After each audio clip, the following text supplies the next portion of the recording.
Бүгін бақшамыздың бір атызына құм топырақ әкеліп қосып жатырмыз. Өйткені ол жерге сәбіз, қызылша, шалғам сияқты тамырдан өнім беретін бақша дақылдарын екпекпіз.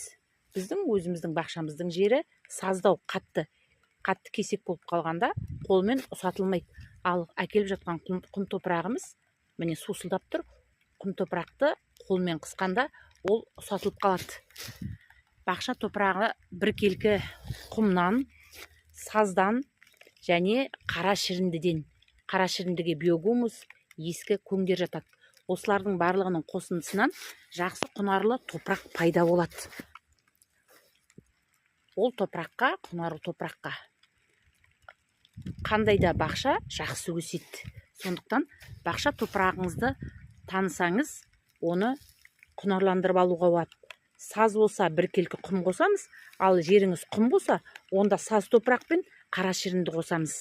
Осы үш бөлімнен жақсы құнарлы топырақ пайда болады. Құм, саз және қара шірінділер.